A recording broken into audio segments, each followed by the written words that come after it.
It is administered by Edwards Air Force Base in Southern California. The installation has been the focus of numerous conspiracies involving extraterrestrial life, though its only confirmed use is as a flight testing facility. For years there was speculation about the installation, especially amid growing reports of UFO sightings in the vicinity. The site became known as Area 51, which was its designation on maps of the Atomic Energy Commission. Conspiracy theories gained support in the late 1980s, when a man alleging to have worked at the installation claimed that the government was examining recovered alien spacecraft. In 2013, the U.S. government officially acknowledged the existence of Area 51. That year, the National Security Archive at the George Washington University obtained through the Freedom of Information Act, FOIA, a formerly classified CIA document that chronicled the history of the U-2 spy plane. A heavily redacted version had previously been released in 1998.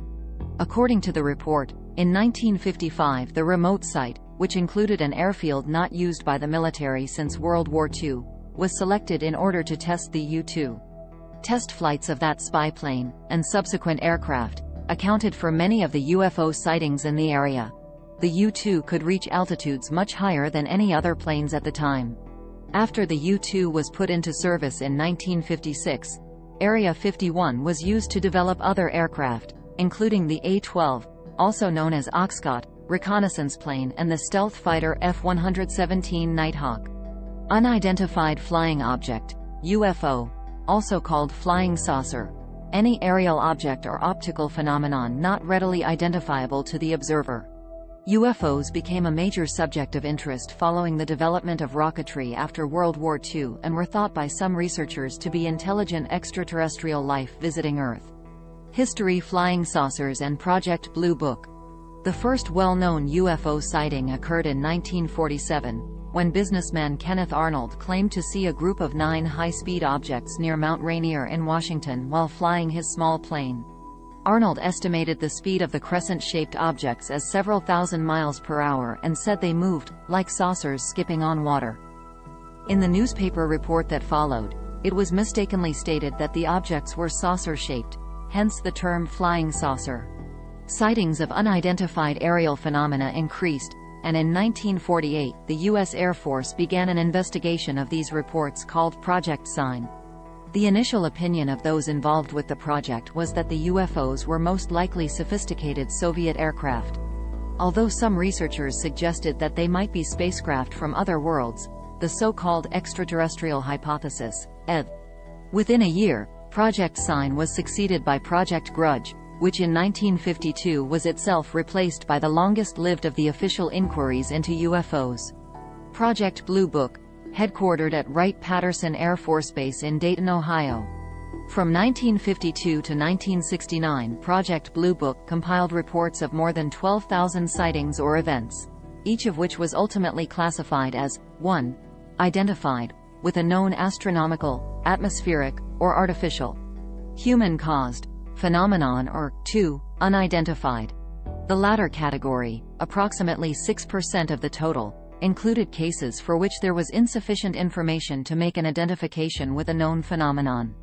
Other investigations of UFOs. Despite the failure of the ETH to make headway with the expert committees, a few scientists and engineers, most notably J. Allen Hynek, an astronomer at Northwestern University in Evanston, Illinois, who had been involved with Projects Sign, Grudge, and Blue Book, concluded that a small fraction of the most reliable UFO reports gave definite indications for the presence of extraterrestrial visitors. Hynek founded the Center for UFO Studies, CUFOS, which continues to investigate the phenomenon.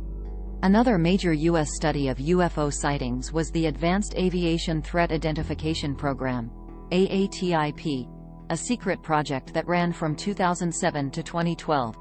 When the existence of the AATIP was made public in December 2017, the most newsworthy aspect of it was a report that the U.S. government possessed alloys and compounds purportedly attained from UFOs that were of unidentifiable nature, but many scientists remained skeptical about this claim. Aside from the American efforts, the only other official and fairly complete records of UFO sightings were kept in Canada, where they were transferred in 1968 from the Canadian Department of National Defence to the Canadian National Research Council. The Canadian records comprised about 750 sightings. Less complete records have been maintained in the United Kingdom, Sweden, Denmark, Australia, and Greece. In the United States, see UFOs and the Mutual UFO Network in Bellevue, Colorado, continue to log sightings reported by the public. In the Soviet Union, sightings of UFOs were often prompted by tests of secret military rockets. In order to obscure the true nature of the tests, the government sometimes encouraged the public's belief that these rockets might be extraterrestrial craft, but eventually decided that the descriptions themselves might give away too much information. UFO sightings in China have been similarly provoked by military activity that is unknown to the public. Possible explanations for UFO sightings and alien abductions. UFO reports have varied widely in reliability, as judged by the number of witnesses, whether the witnesses were independent of each other, the observing conditions, e.g., fog, haze, type of illumination, and the direction of sighting. Typically, witnesses who take the trouble to report a sighting consider the object to be of extraterrestrial origin or possibly a military craft, but certainly under intelligent control. This inference is usually based on what is perceived as formation flying by sets of objects, unnatural, often sudden, motions, the lack of sound, changes in brightness or color, and strange shapes. That the unaided eye plays tricks is well known. A bright light, such as the planet Venus, often appears to move.